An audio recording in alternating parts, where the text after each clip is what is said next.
It's now time for The Sit Down with Don Tony. The Sit Down, where Don Tony talks one-on-one with his followers. What are you looking at? About the world of pro wrestling, pop culture, and so much more. The Sit Down with Don Tony. And now, your host, Don Tony.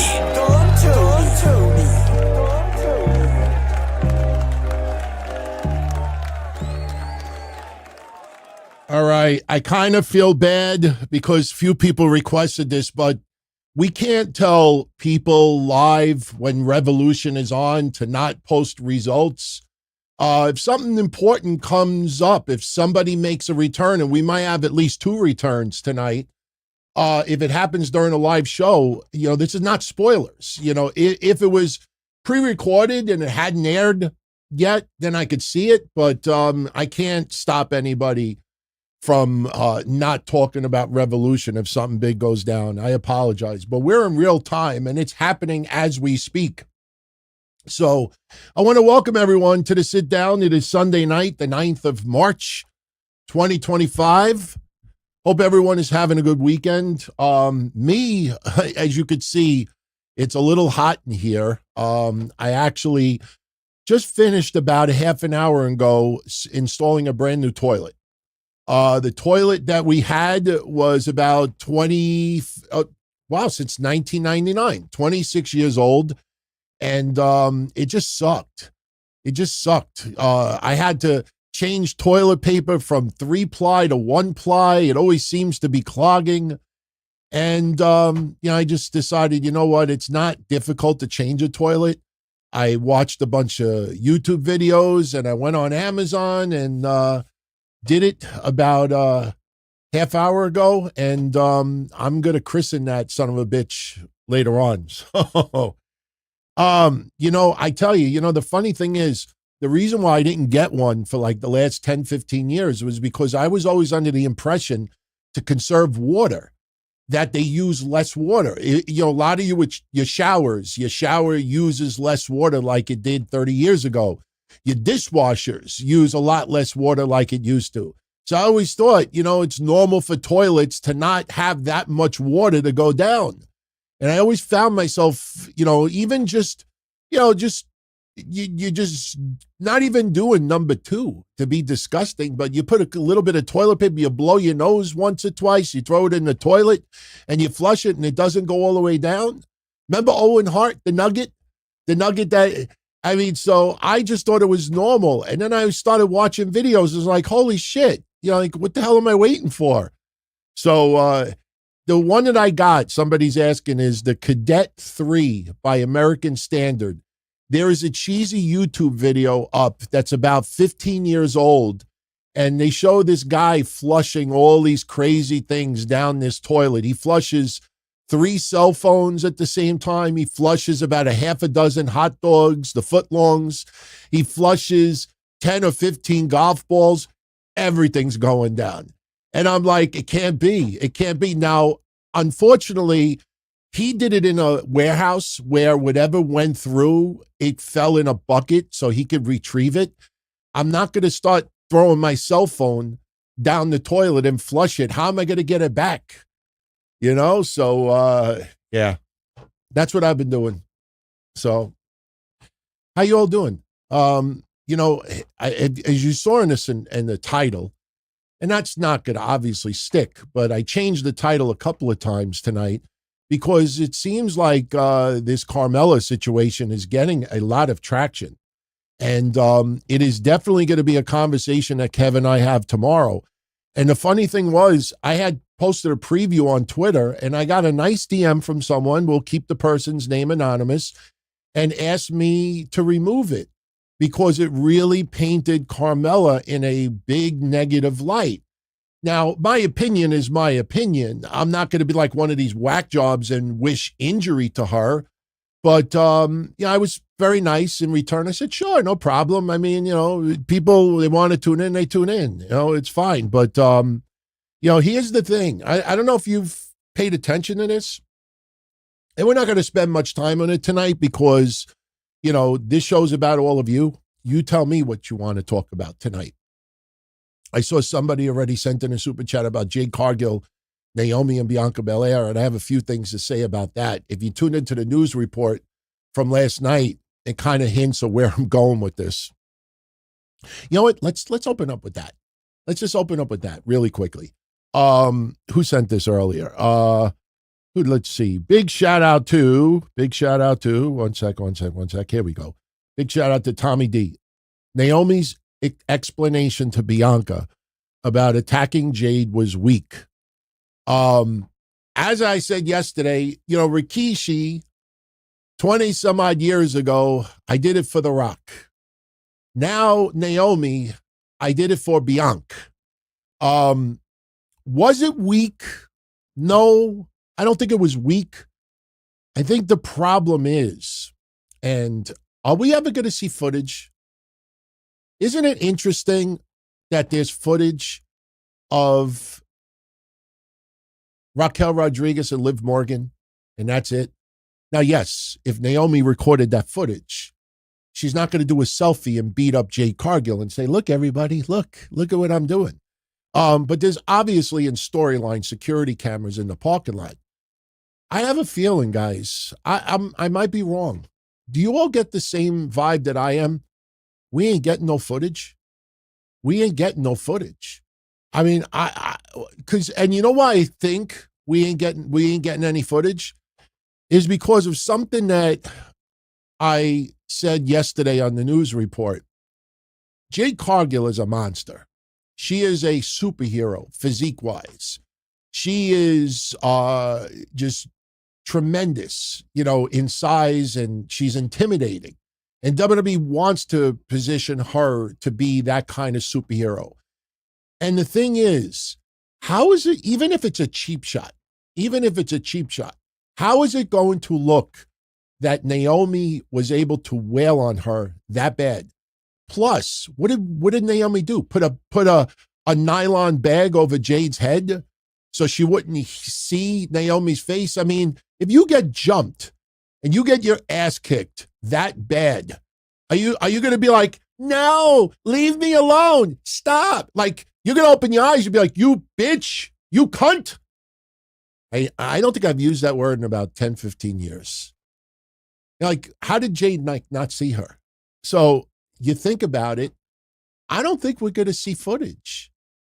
And I know what some of you are going to say, because I thought about it too. Well, what about Jakara Jackson and Last Legend?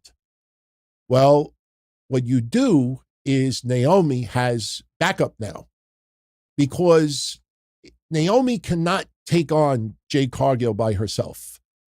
You need 2 women. You need 3 women to beat down Jade Cargill.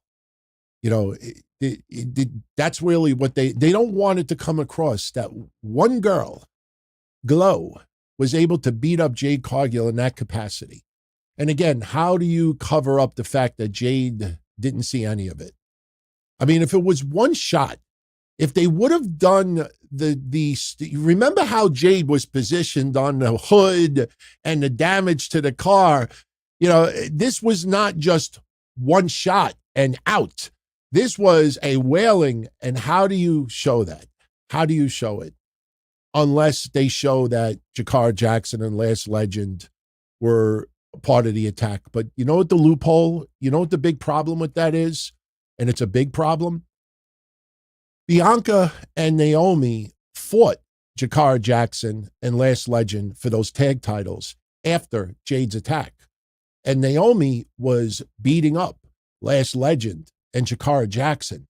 So if they were all together to lay out Jade Cargill, why would Naomi want to beat up on her, her proteges?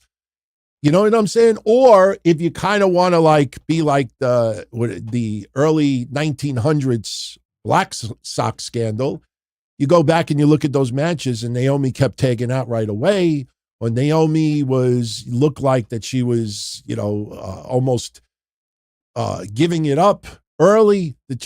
And why would Naomi do that? She's selfish. She took out Jade because she wanted Bianca's attention. She wanted the tag titles. So I think in reality, the storyline makes most sense that Jade Cargill and, that Last Legend and Jakar Jackson now align themselves with Naomi. Holy shit, you took out Jade? I think that's how you do it. Do I think it's weak? No, because remember, this storyline is about Naomi and Jade Cargill. It's not about Bianca Belair much anymore. Bianca's got to worry about Rhea Ripley going into WrestleMania. Yes, you will see more interaction, no question about it. In fact, if you want to add a little bit more to this storyline, you could have something where Jade Cargill tells Bianca, stay out of this. Stay out of this. If you're my friend, stay out of this. And Bianca is forced to stay out of it. It's the only way I see this going. Really is the only way I see this going. Shout out to DeMarcus. What's up, my friend? Thank you for your generosity, my friend.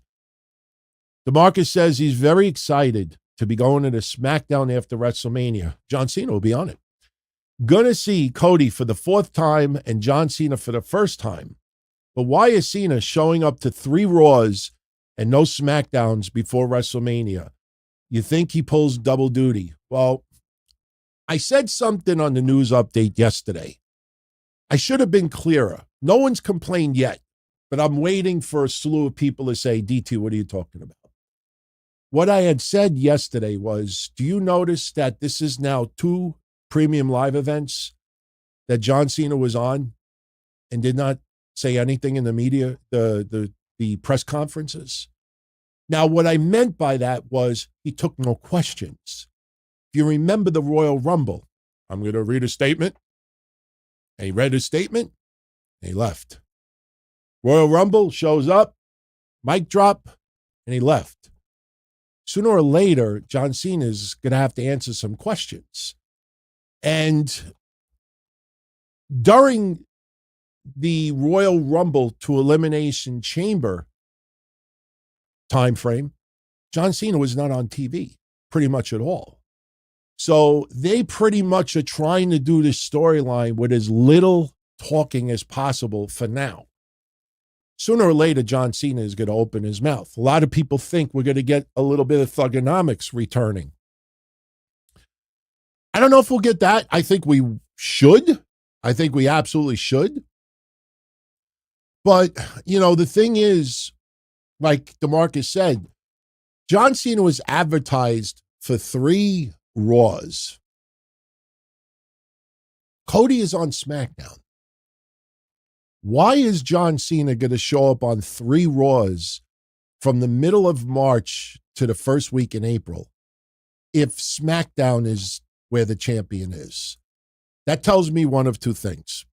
John Cena is going to do double duty at least once, maybe twice. And I think Cody Rhodes will show up on Raw. That's the only way I could see it. I think, the funny thing is, if you look back at last year and this coming Thursday's history show, there are 2 clips of The Rock from a year ago. One of them never aired on television, and it's fucking epic. Complete with profanities and The Rock just totally obliterating Cody Rhodes in a promo. It's footage that people totally forgot about.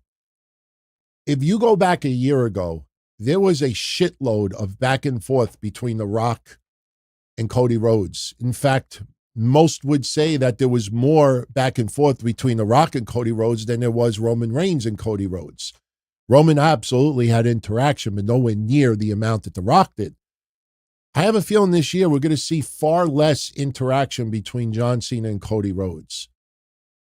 See, the problem is, and this is something that probably none of us thought about, and I was thinking about it tonight. You think back to when John Cena was a heel. You think back to the Thugonomics. Number one, he wouldn't be able to say half the things that he said back then now. Remember how he used to finish all his promos? They could suck my, and then lift the mic up. That's when he was becoming a cool asshole. But the thing is, we have never seen John Cena as a heel other than Thugonomics. So what are we getting now?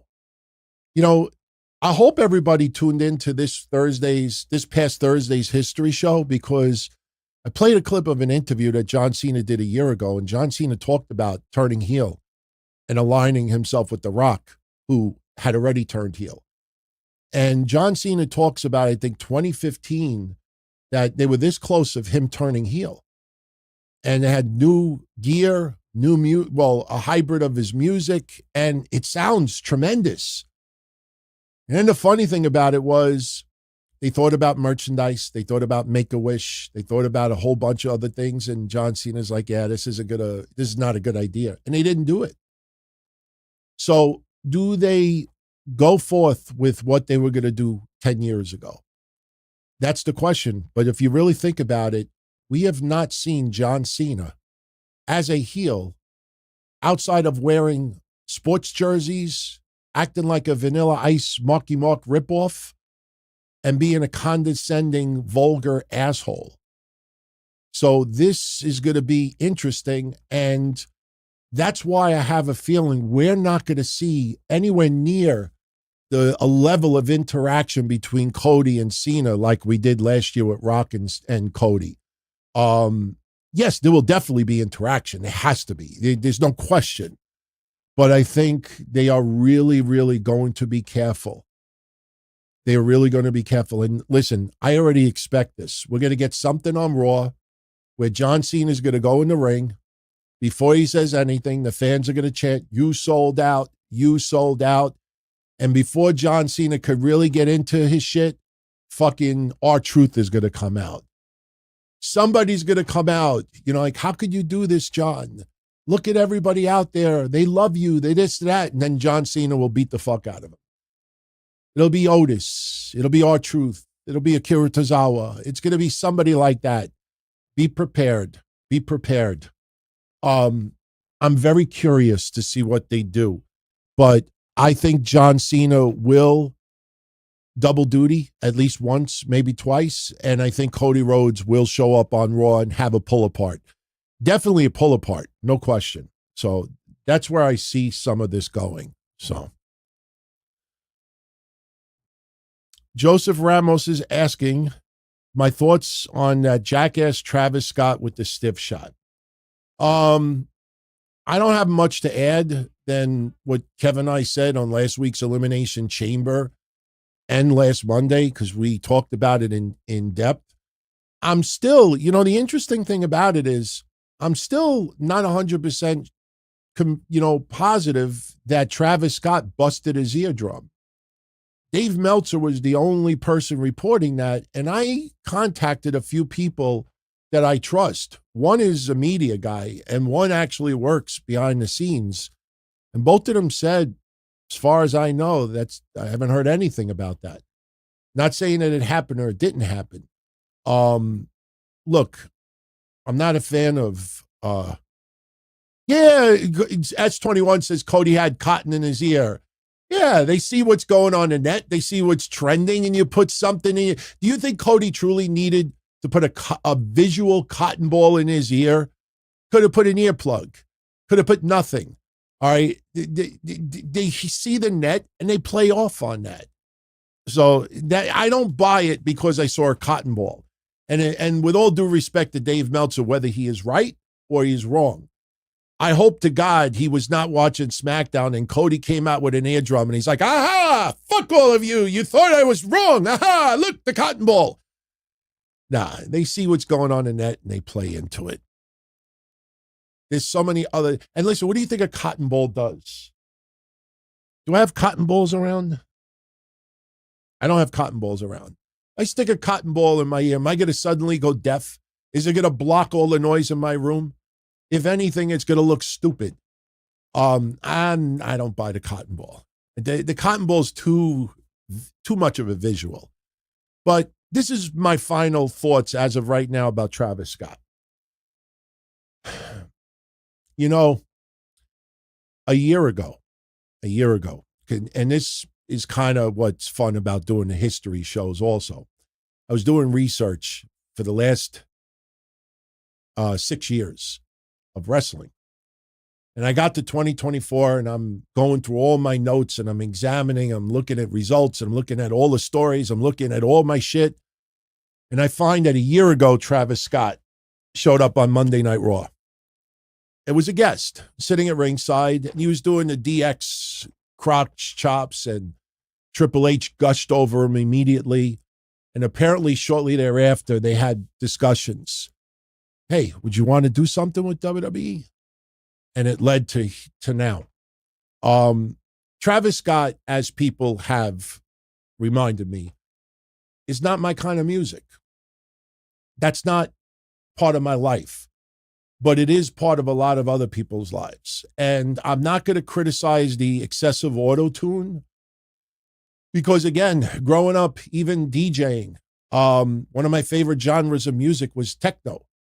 And techno is drum machines. In fact, I actually am licensing a song from Chemical Brothers. That was a lot of drum and bass that I'm going to use for a future show or two. I'm actually licensing the music. And the point is that back then you could make great music just pushing buttons. Some of the greatest performers just sat there and pushing buttons. That's all they were doing is pushing buttons. Not even like lyrics, just great dance songs, pushing buttons. So to me, that's Travis Scott in 2025. It's auto-tune, and it's auto-tune on steroids. I think he got caught up in the moment. I still don't like the fact that he was in the ring as part of one of the biggest heel turns in wrestling history. I think that should have been just the wrestling public, people in wrestling to look back on it. Because, again, most people got mad at me when I said 20 years from now, maybe a lot of people out there may not know who he is. A lot of people got mad at me about that. But I will say this, Travis Scott, I did do a little research, and he's been in the music scene for well over a decade, maybe even closer to 15 years. And I didn't know nothing about him, never saw anybody comment about him before. So there was a shitload of people that did not know who he is. But again, WWE put him in that position. So, I don't have much of a other take on it. So, Brian Hunt, it's so funny. You just posted this super chat, and I applaud you. Because I guess we'll use you to segue to Carmella. Brian Hunt just sent this in. He said NXT has 40 women signed to the roster. Why can't Carmella understand that at 37 years old, she is replaceable? Nothing to do with being pregnant or being a woman. I don't know Brian Hunt personally. I was not expecting that. If anybody looks at my notes, if you could somehow zoom in, you will see 37. You will see a bunch of notes that matches what Brian just said. All right. Here's my take on Carmella. And the only notes I have tonight is about Carmella, by the way. Carmella did a podcast. She was on Barely Famous with Kyle Lowry. Never heard of her before. I did do a little checking on her. Very, very talented podcaster. Very, very talented. This is not one of those, this isn't like the Breakfast Club for women. If anybody's seen that podcast, The Breakfast Club, you know what that is. You know what it's designed for. There are a lot of podcasts that are designed for a certain genre. You look at people like Tamron Hall, which, by the way, Carmella went to Tamron Hall when she revealed, I think, her pregnancy originally. My point is, this Kyle Lowry, when I first saw the podcast, I said, it's about women who feel they've been underappreciated and underutilized. And where's the Nikki Bella episode? And this is nothing but wah, wah, wah, wah, wah. No, I didn't find any of that. This Kyle Lowry is actually pretty good. She's legit. So I watched almost all of Carmella's appearance. And now I understand why Corey Graves married her, with all due respect. they are meant for each other. They are absolutely meant for each other. Here's the thing about Carmella, okay? And I don't have, I swear on God, I'll never do another show ever again. I had no idea Brian was going to super chat that and write it the way he did. I have in front of me, not 40, but when I saw Carmella's appearance, I was thinking back to the history show from 2 weeks ago and this coming Thursday. It'll blow your fucking mind how many women WWE has signed and is now involved in NXT since Carmella started trying to get pregnant in 2022. See, everybody seems to forget that, and I think Carmella may have forgotten the memo. It was, I wrote it down, the ectopic pregnancy. Do you remember when we covered that? She tried to get pregnant, and something about her uterus or something there was her tube was she had a miscarriage, and she was in very serious health condition. That is scary shit. And if you remember when we covered that, I emphasized that it's not just the physical issues, it's the emotional issues. She's wanted to have a baby for years. And then she has this miscarriage in 2022 and has maybe close to life-threatening health conditions because of it. And she may never have kids. And that has got to do something to the mind. And then she ended up getting pregnant in 2023. And she gave birth in 2024. But now in 2025, which is 3 fucking years later, WWE is like, Carmella, thank you for 12 years, but we're not going to renew your contract. And now after 12 fucking years, I feel like I'm being punished because I had a baby. That is the preview for tomorrow's show with Kevin I. Her real name is Leah Van Dale. We're calling her Leah Van Dunn. She's done. That's it. Your WWE career is over. She is now claiming that there's gender inequality in WWE. I'm telling you, the only thing that was missing about her on this Kyle Lowry podcast is she should have just put her arm in the air and she just should have done the Nikki Bella thing. You can look, but you can't touch. That's my Nikki Bella impersonation. I felt like I felt this was Nikki Mella. Like, you got 12 goddamn years of success for the most part. Just like Nikki Bella. And finally, okay, it gets a time where, guess what? It's time to move on. And it's WWE hate here, WWE hate there. Carmella and Nikki Bella have a shitload in common. They should be sisters from other misters, because Carmella goes back to the 2000s when she wanted to be a cheerleader for the Patriots and wanted to be, or she might have even been for a couple of years, and she wanted to be a cheerleader for the Lakers. In fact, she even turned down a WWE deal in 2010. And I don't have any of this written down. This is from me doing research. She turned down a WWE deal in 2010 to become, I guess, a cheerleader for the Lakers. And then she signed in 2013 and debuted in 2014 as part of Big Kaz and Enzo. And she was the most hated couple in wrestling. They bragged about it. A month ago on the History Show, we revisited that god-awful disaster, which was a YouTube miniseries called Corey and Carmella. Are we supposed to forget that WWE tried to fucking do a react? This is a woman that needs the cameras on her, that needs the spotlight on her.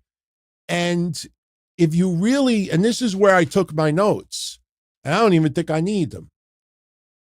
When she talked to Kyle Lowry and said that, WWE has this thing that if you're going to be out 300 days because of a pregnancy, they will put your contract on hold and they will add 300 days to it. Kind of sounds like everybody else that has an injury. We just had it with Ray Phoenix. Oh, me out of action too long.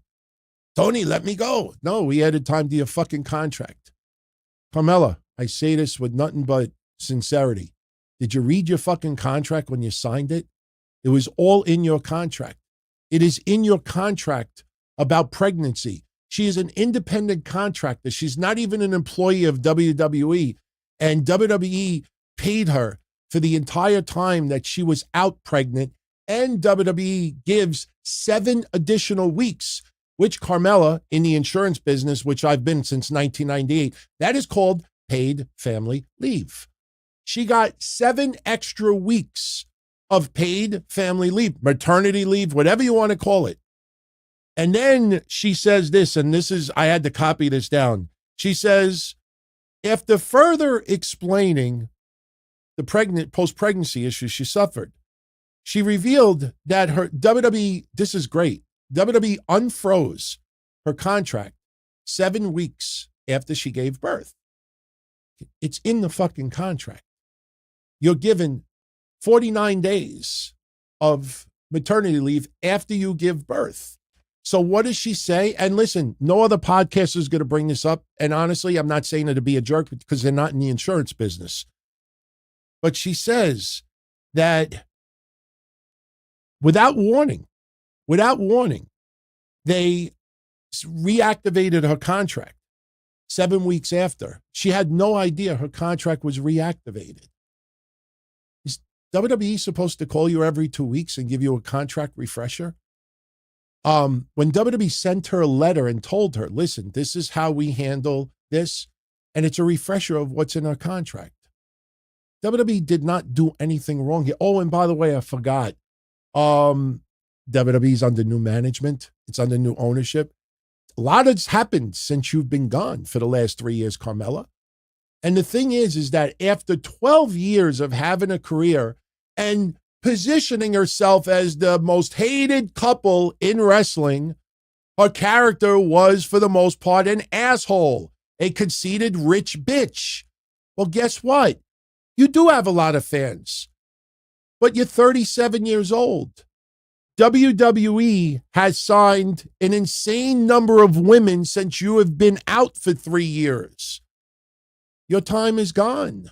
Their time is now. For those that are watching this, I have on the screen, this is a little teaser for this Thursday. This week in 2022, I believe it was, WWE signed the people on your screen, or 2022, I believe it was. Yeah, signed these people on your screen. And I don't have all the names in front of me, but we'll focus only on the women. All at the same time. Fallon Henley, Thea Hale, Kiana James, Ariana Grace, Roxanne Perez, and Sol Ruca. It is crazy to see how many women WWE had signed since 2021. They're not building these people in NXT so they stay in NXT, so Carmella and Nikki Bella and Trish Stratus and everybody else still have roles on the main roster. Carmella can't, I honestly, listen, I'm sure Carmella has gone through a shitload of emotional trauma with that miscarriage, but if she thought she was going to be a WWE lifer, she's insane. She's insane. You know why I got really annoyed at this interview? Not because of the host, Kyle Lowry. She didn't do anything wrong. Carmella honestly thinks she should have been given an opportunity similar to what happened with Big E. She offered WWE that she'll work while she's pregnant.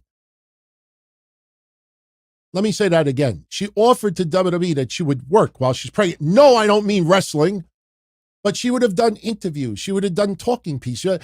That's not what she was hired to be. She was hired to be a wrestler. Big E has a career-ending injury. And how many people have gotten positions like what Big E has had? Who else? Wade Barrett doesn't wrestle anymore. You look at Jackie Redmond. She actually thinks that her exact words, Why wasn't I afforded those same opportunities as Big E? That's why I keep asking myself, I have a lot to offer. I have a fan base. I represent the company well. Why wasn't I given the opportunity somewhere else where I've shown interest and shown that I wanted to contribute? Your YouTube series bombed. And I said that on the History Show 3 weeks before she did this podcast. I'm not suddenly throwing jabs at Carmella. Carmella was never this beloved megastar. Now she wants to be. In my honest opinion, guys, my honest opinion, you know what my take on this is now?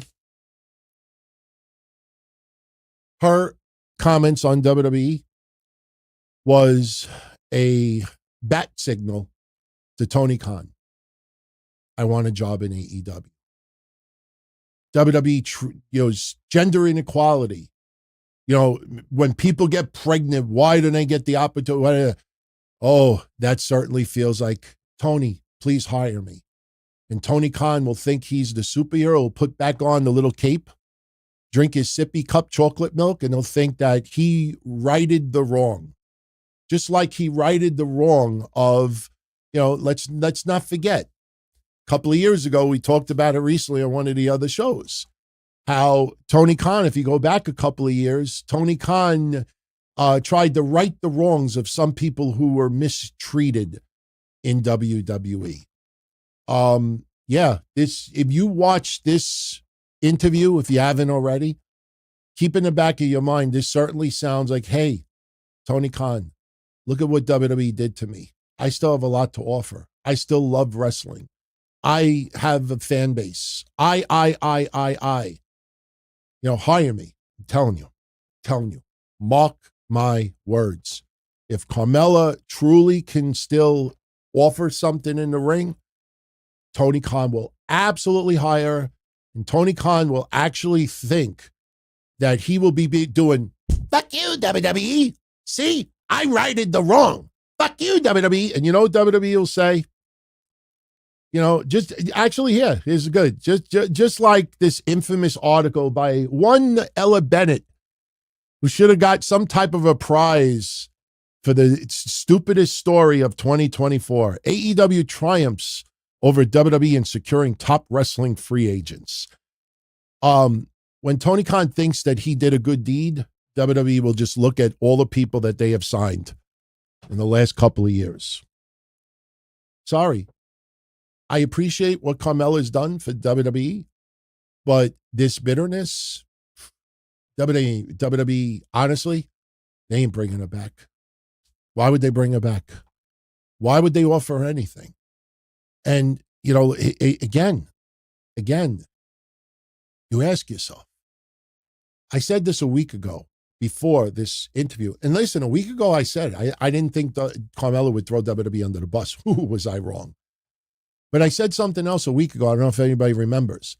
I said, I wonder if Corey Graves walking out had anything to do with what happened with Carmella in WWE.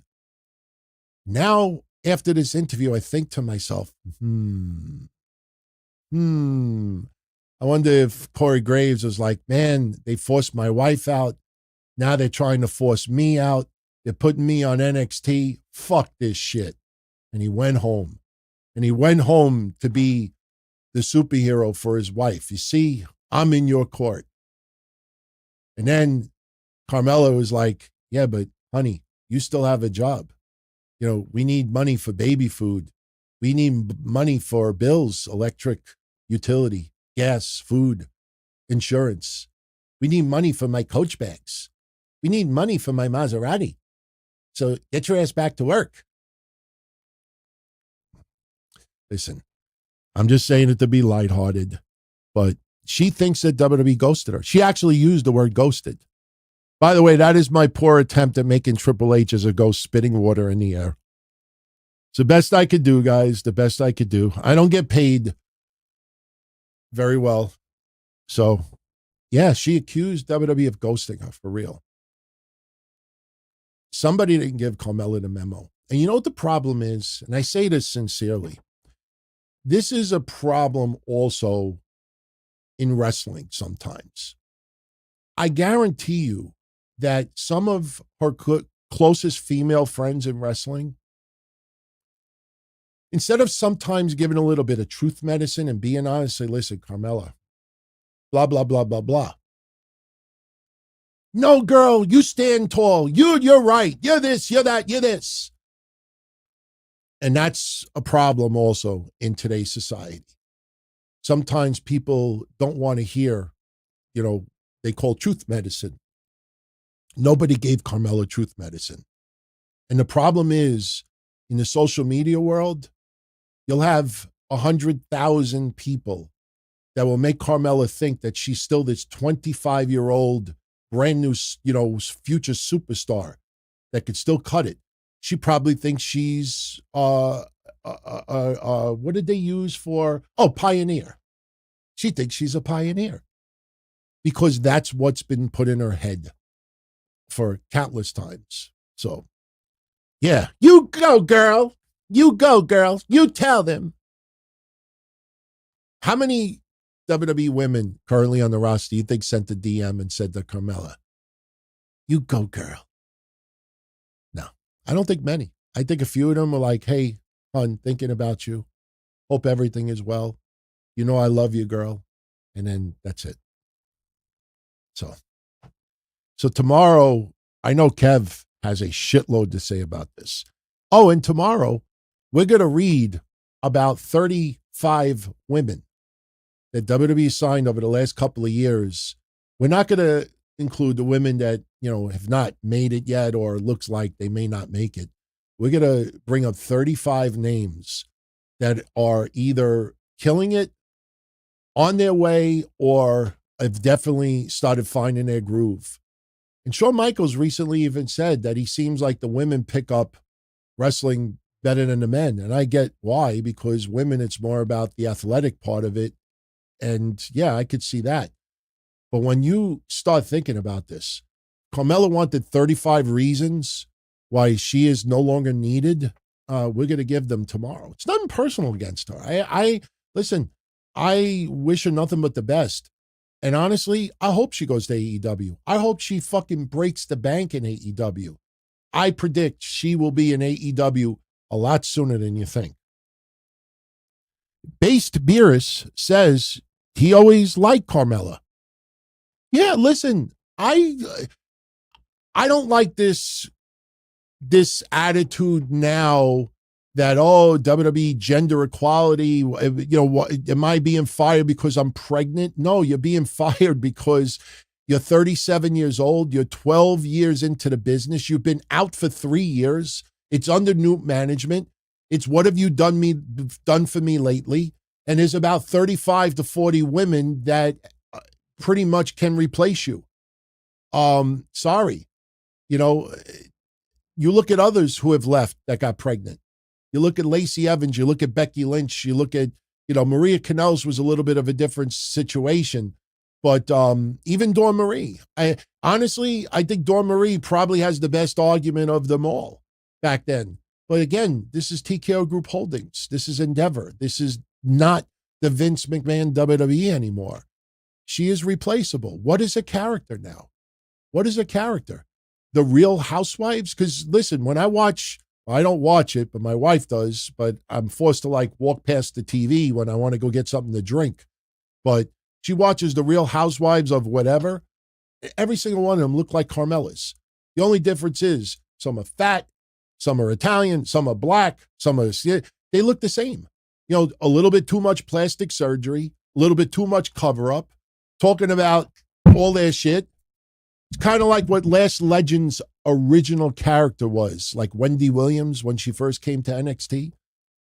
That's Carmella. Carmella wants to be a Hollywood, look at me. They did that YouTube series. It didn't even get 200,000 views when those episodes launched. Now you hear about WWE getting 100 fucking million. Now even 1 million for bullshit. R-Truth farted, million views. They did a series, the whole first fucking 2 weeks, 200,000 views. And Carmella, you would have thought Carmella and Corey Graves would have spent like $50, go on some bullshit Indian website and tell him, say, turn this into 1 million views. Yeah, there are people that do that. I don't do that because, and most people don't, because you just ask if your channel will be shut down because they can figure that shit out like this. But there are people that do that. There's some people in the wrestling world that do that. You ever notice some people that have those YouTube beautiful plaques in the background? They got 75,000 subscribers and their shows get 1,100 views. How is that possible? Was their demographic 80 years old 10 years ago and everybody died? Like, how does that happen? You have almost 100,000 subscribers and you only get 1,100 views. If you look around, you will see it. There's one in particular, I'd love to rub it in his face, but I like him. He's a nice guy. So trust me, it's nobody that we ever bring up here. And Base Spears says, Austin Theory beat Cena at WrestleMania, but is now a jabroni. Oh, not much, not for long. Austin Theory, they're turning the page. They're just taking time. Listen, I don't have any issue the way Austin Theory's been used lately because the timing is bad. You look at everything that's happening right now, from the Bloodline to Rock and Cody and finishing the story, and Punk and Drew and Punk and Seth and whoever, and Jey Uso, Yeet. You know, like, Theory, unfortunately, it's not in the cards right now. LA Knight is designated to U.S. title purgatory. You know, you see what's going on. By the way, how did you see Santos Escobar coming out with Legado yesterday? That's why Kevin and I on Monday said, new member of Judgment Day, probably not Santos. If he shows up on SmackDown, we still think it's going to be Andrade. But no, give it a little more time. Austin Theory is so freaking young.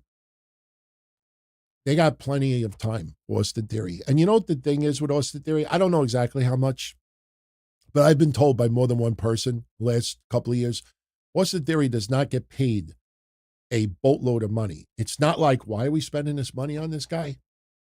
He doesn't get paid that kind of coin. So right now, you know, he's just waiting. He's sitting and waiting. And think about it. Rock got involved with him. Undertaker got involved with him. Cena got involved with him. I think Austin got involved with him, right? That's crazy. It's crazy. Give it some time. I think he'll make it. I really do. He's got the look. He's got the ability. It's just the personality right now, you know, you want to see him get his ass kicked. I think he's still too early in his career to be that strong tweener guy. Like, I picture him cutting promos as a babyface. I'm like, you know, like, I think back to when Dexter Lumis hijacked him and they were watching cartoons all day, which was a very creepy storyline. So how are we doing with Revolution? What do we got so far with Revolution? Wow, Ricochet versus Swerve, third match tonight. I think if Ricochet wins it, then I think Copeland is winning too. I wonder how I said yesterday, and this is not a knock on the pay-per-view, but I thought it was going to be one of the most predictable pay-per-views. The only two matches I had the hardest time thinking about was Swerve versus Ricochet and Copeland versus Moxley. And I ended up going with Ricochet to win and Copeland to win. What are the results so far? I want to see how my predictions. Listen, again, I think I want to see Kamille back. Camille's got to come back. I've talked about this the last week or two. She's got to come back. You got Queen of the Ring. She has a good role in it. She's got to come back now. Hangman won. Unbelievable, man. There goes my perfect record. Yeah, Mercedes won, yeah. I think Nana might turn, too. I think Nana might turn on Swerve. I like Nana. Listen, when people say to me, like, who you like really like the happiest about, you know, that are making it in wrestling right now, Nana is in my top 5. Because that guy did so much on the indie scene for 20 years. And not only just in wrestling, I don't say it to I'm bragging. I just say it so people understand a little bit more, a little behind the scenes too. I brought it up before. I did business with Nana outside of wrestling.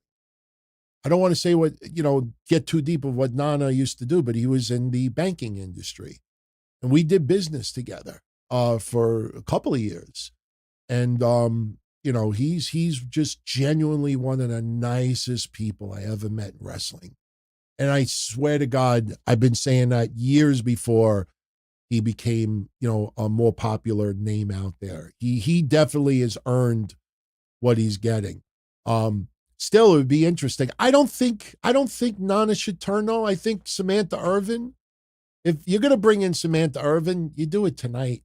Have Samantha Irvin kick Nana in the balls. Let her do something to Swerve. Maybe she does something hardcore to him. I know it sounds a little ridiculous on the surface, but if done right, I think it could work.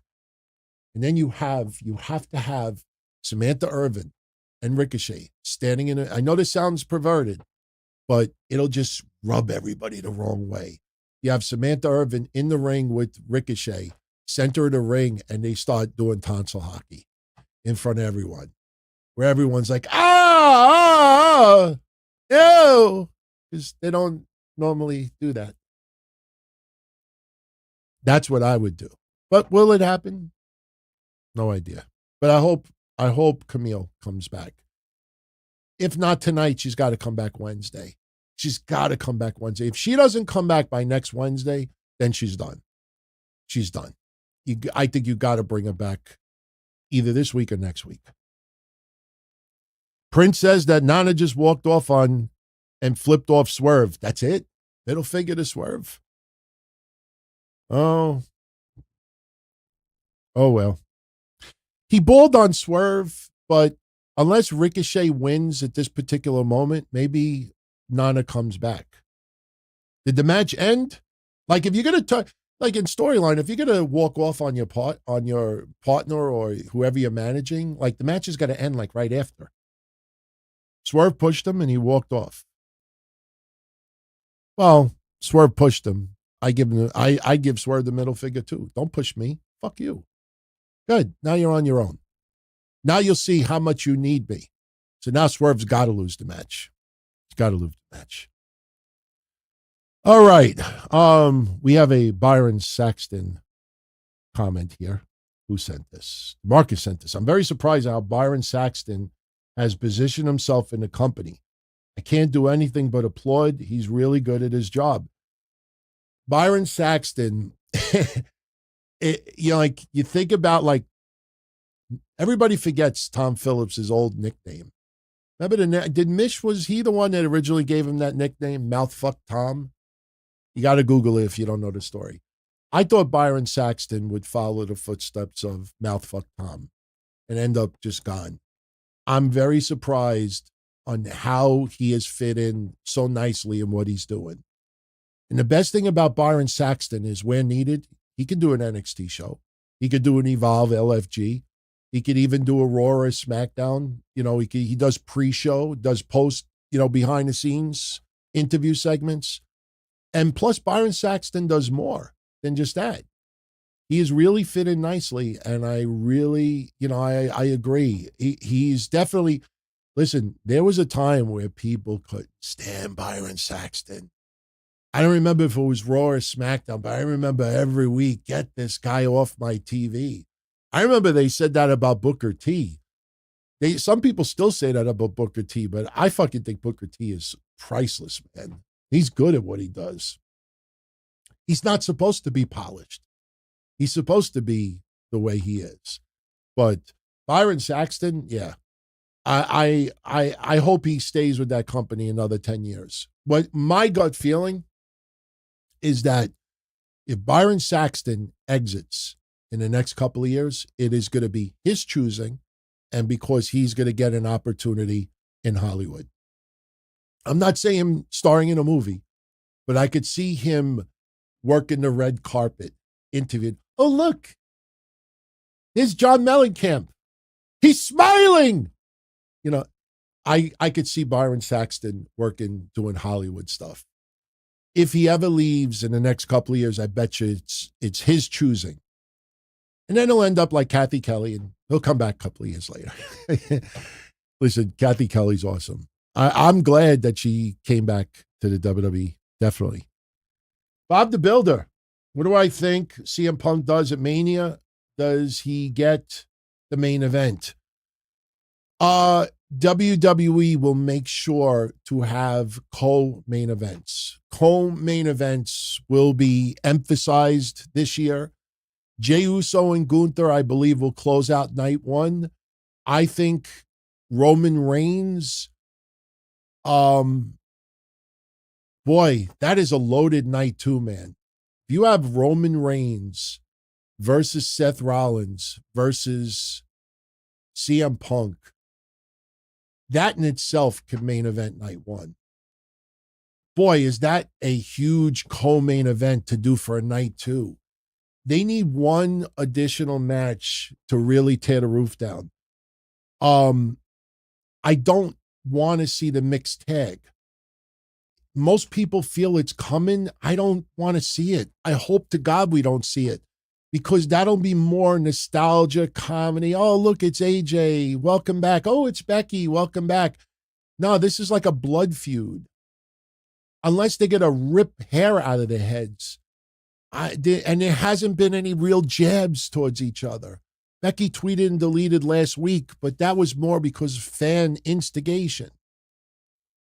I think if you're going to do Punk, Roman, Seth for night one, what is the co-main event for night two? Randy Orton and Kevin Owens? Okay. All right. Okay. The more I think about it, okay, I could see that. Night one, co-main events.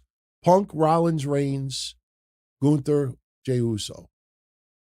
I tell you the truth, man. The more I think about it, I know that this is going against all thought, but I would have Jey Uso take on Gunther next to last. I know everybody wants off the air, yeet, yeet, yeet. But how many of us truly think back to when Daniel Bryan won the world championship and he was doing yes, yes, and the whole audience was doing it? It was awesome. But if we look back on it and it was the second last match in the night, do you think anybody would say, yeah, but it was the second last match in the night. It took away from the moment. I don't think we actually need to go off the air with the whole crowd going, doing yeet, yeet, yeet.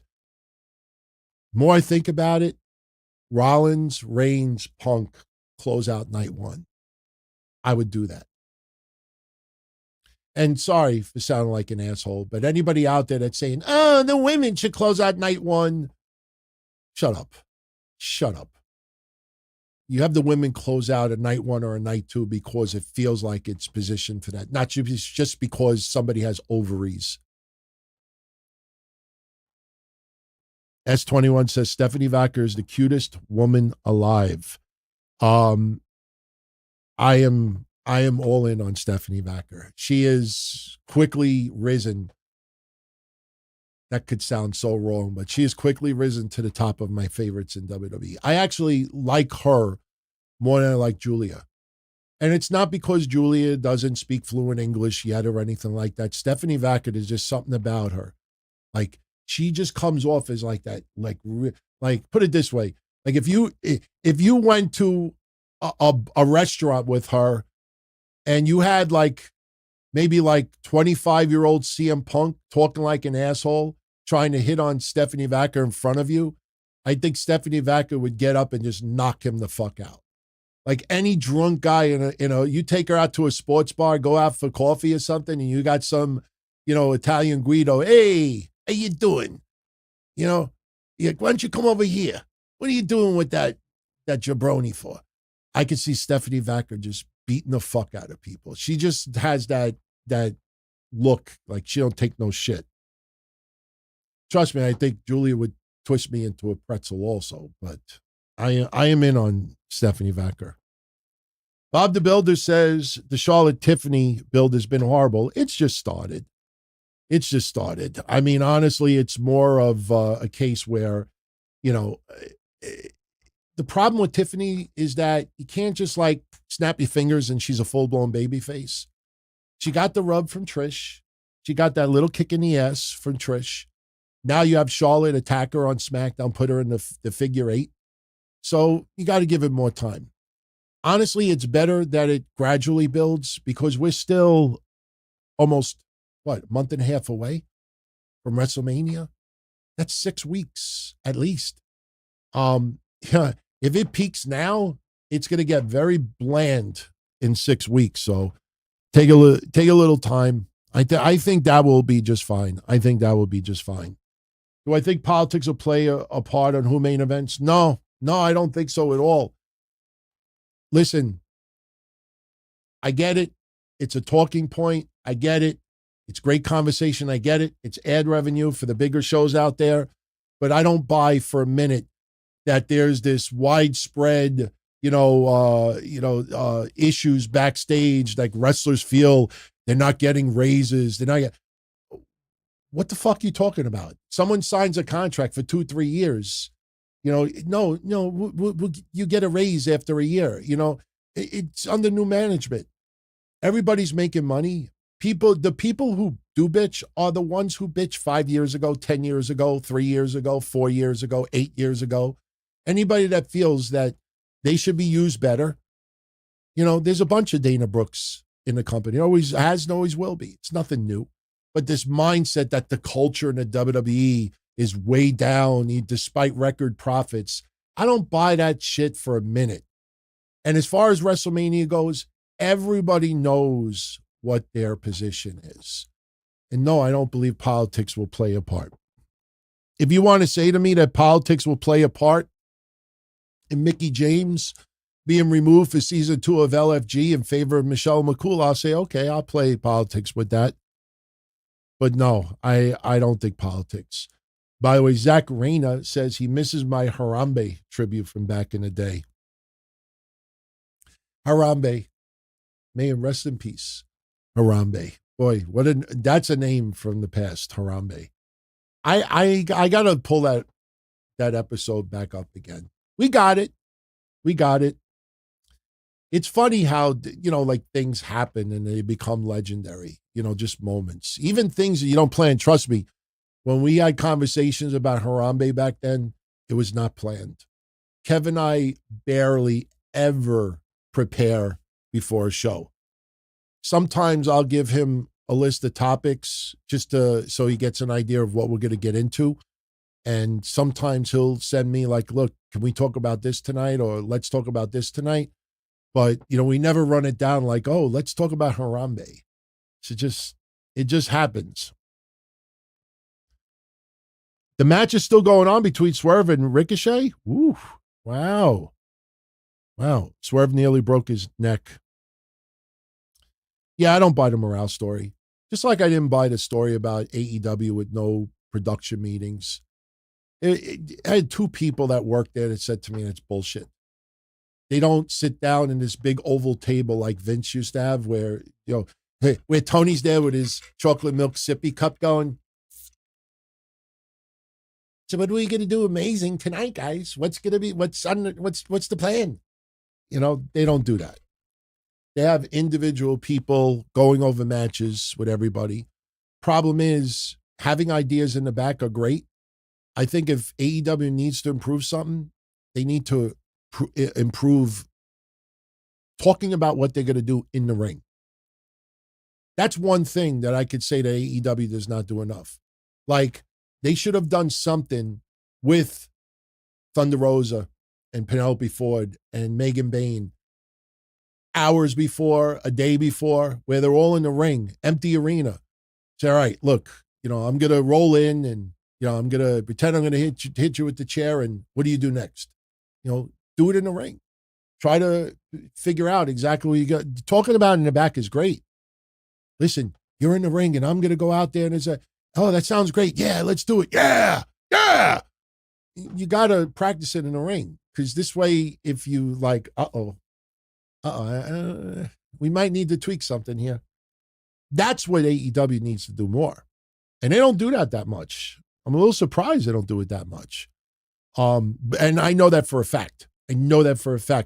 They do less. Now, listen, not everybody is like that. A lot of the upper card wrestlers do work out in the ring, and they do practice certain things. Just some people don't, or they don't do it enough. They think they got it figured out, but they don't try it. It's like if you're going to do a stunt, in your backyard, you're going to do something and you're planning like, oh yeah, we're going to do this, do that, do this. It's going to be awesome. And you don't try it first or do a test run to see how it comes out. I wonder if they did a test run about the explosion death match. Remember Moxley and Omega? I wonder if then again, they probably couldn't because that would have been really expensive to try to yeah, they probably couldn't have, the more I think about it. So, all right. How long have we gone? We've gone 55 minutes. No issues tonight, audio-wise. No issues.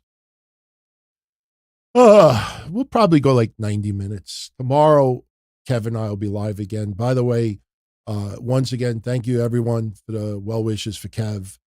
He totally taken back by the amount of love and support he's received. He's feeling a little bit better. The medicine is starting to kick in, not so much with the side effects. His body's starting to adapt to it, but he still gets these really rough patches.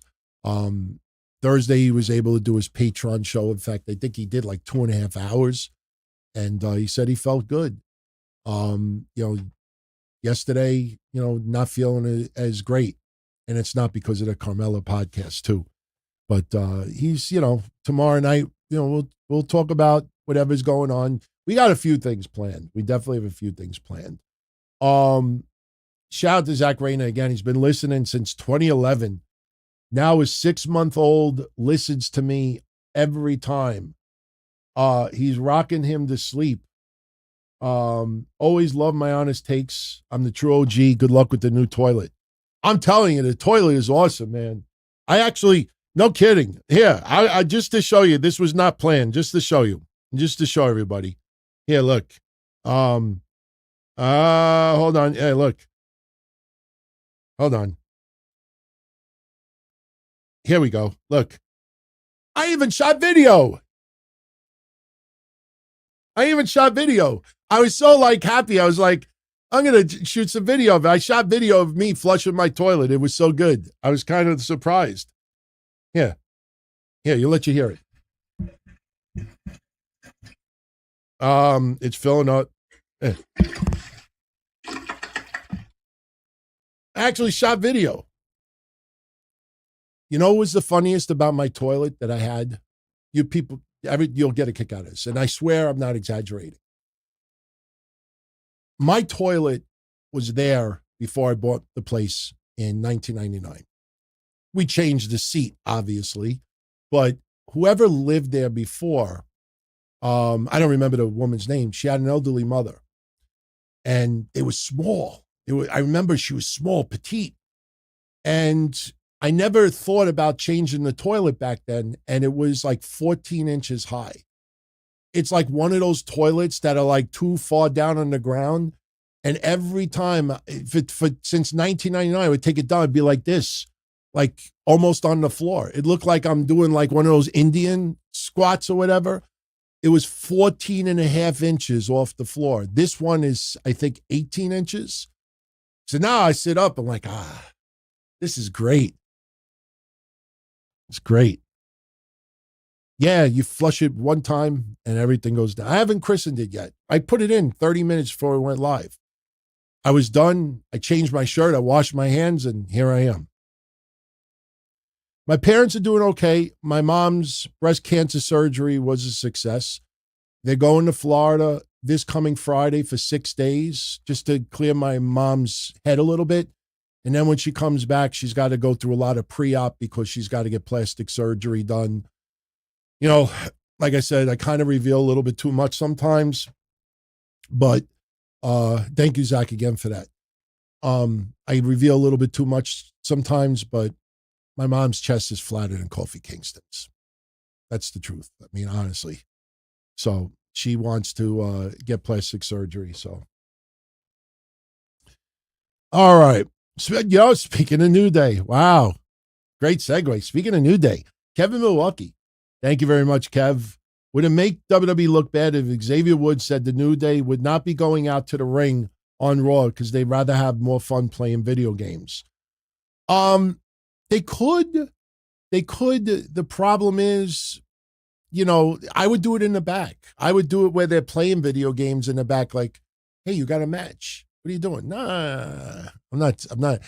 I personally think they should do more segments in the back playing the video games, but do something pretty vicious, with the video game. Like, just show them beating the fuck out of somebody in the video game like you wouldn't expect, but I like when the New Day just go to the ring and the crowd is just giving them the Dominic Mysterio treatment, and then they just walk out as a result. The problem is when you got someone like Adam Pearce in the storyline, like what's stopping Adam Pearce from coming out and saying, get your ass back in that ring or you're suspended? That's why. See, they didn't even explain sort of about how come nobody came out to try to help Cody Rhodes at the close of Elimination Chamber. Me, if I'm Rock, I would have gone on Twitter. Maybe he did, and I'm not aware of it, but I probably would have been aware of it. Rock should have went on Twitter a couple of hours after Elimination Chamber and say, I told everyone in the back, no matter what happens out there, nobody's going out there. If you do, you're fired. Or something like that. I mean, look, I know it sounds kind of goofy on the surface, but I'm sure they know what to say to make it sound legit. But if I'm Cody Rhodes, I'd be pissed the fuck off. Nobody came to help me. Nobody came to help me. There is some holes with some storylines. No question about it, there's some holes. But, we're not supposed to think that deep. And let's be honest, for the last 2 years, WWE has been much better than the 2 years before it. But, we need to remind ourselves something. I'm not trying to be a jerk. Did you see the cute article that WrestleNomics put out? They're talking about how much revenue AEW made in 2024. And they're like, oh, that's a substantial increase from 2020. And I'm like, yeah, that's because we were having COVID at the time. Like, yeah, you like when you compare 2020 and 2021, and then you realize no live events, no fans in attendance, and you start thinking about all the semantics by it, like, why would you even compare it? You want to just throw the number out there? Let morons on Twitter compare it. Let AEW whack jobs compare it. When you're like, oh, look, 117, I'm not saying that they did this, but look, 117% increase from 2021. Yeah, it's because we were in fucking COVID, you moron. So what happened? Who won? Who won? Swerve or Ricochet? And if Ricochet won, did Samantha Irvin come out there and do tonsil hockey? That's what I want to know. Not that I want to see it, but Swerve won. I can't do predictions with AEW, man. Like now you think Moxley's got to win, right? You're not going to do Swerve versus Copeland. Are you going to do Swerve versus Christian if Christian cashes in on Copeland? Didn't that happen once before? Didn't like somebody abruptly lose between Christian? Wait. No turn with Nana. So Nana was just upset. He was offended. So he walked off. See, that doesn't make sense too, because Swerve now could say to Nana, see, I didn't need you. I didn't need you. Unless he does do that. Who cashed in on who? With Christian and Adam Cole, but didn't they do that? They did a cash in. Because I remember we predicted it. And we were like, holy shit. Wait. He came back and hugged him? Okay, so see. Nana got his robe. Swerve bowed to him. Okay, all right. Jonathan says, honestly, Swerve is getting boring now. He thinks Nana should turn on Swerve because the Swerve-Nana pair-up is getting stale. I know, but who are you going to have Nana manage. I'm not saying it because I like Nana, but I'm saying this because this is how I feel. Look at Jake Roberts. Look at Don Callis. Look at all the other managers there. You know, they're just like people are with them. It doesn't feel like there's purpose. Swerve and Nana still have that connection. Like that could be a legendary pairing to look back on years from now. You know, I would not split them up. I really wouldn't. I mean, if it's getting a little stale, well, then you need to have somebody on the opposite side to spicing it up again.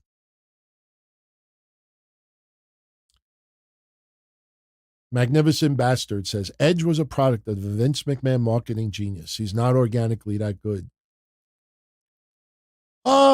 Listen, obviously, Edge has had a very interesting career. I mean, he was a Brood member. He was ENC doing the comedy stuff with the kazoos, and then he's having live sex celebrations. Then he's at the Judgment Day. Like, we never really had much of just Adam Cole.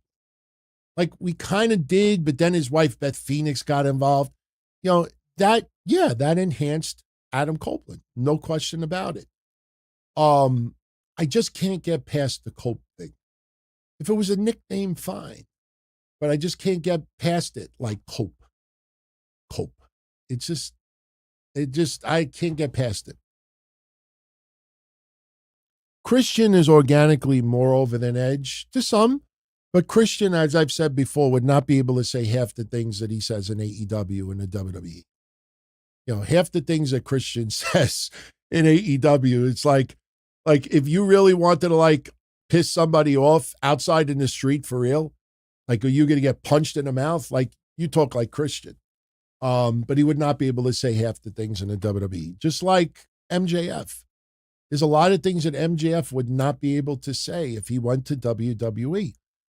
But they're good enough that they could adapt. Tristan wants to know, what did I think of the funny segments between Austin, Angle, and McMahon back then? They were priceless. It was a little weird because of my personal friendship with Steve Austin's ex-girlfriend, Tess Broussard. It was a little bizarre. I mean, in the years that followed, because you heard about what Austin was accused of outside the ring, and you see in the character inside the ring, and it was just like kind of like strange to like try to figure out. Now, look, in no way, shape, or form am I saying that Steve Austin is a fragment of what he was back then or what he was accused of. In hindsight, I don't believe everything that she said to me. And I'll be honest to say that. I don't believe it all. Some of it sounded way too far-fetched. But the comedy segments with Kurt Angle, because Kurt Angle, you know, he just was unintentionally funny. And when it was funny, it was gold. Bobby Means, do I think Edge and Christian will come back to the WWE for one more run? Never say never. I mean, they could still work. I mean, Christian, you got to be careful about. I brought this up on one of our DTKC shows not too long ago. Some of you, if you really want to find it interesting, go look and see how many singles matches Christian has had in the last couple of years in AEW. Christian does not wrestle anywhere near. Let me put it this way. There ain't no way Christian could have that schedule in WWE. There ain't no way. Christian, it's a little surprising that he does not wrestle more. Yeah, he's in tag teams and trios, you know, when Killswitch was doing better, you know, he's out sick. But, yeah, Christian doesn't work anywhere near as much as people realize, so. All right.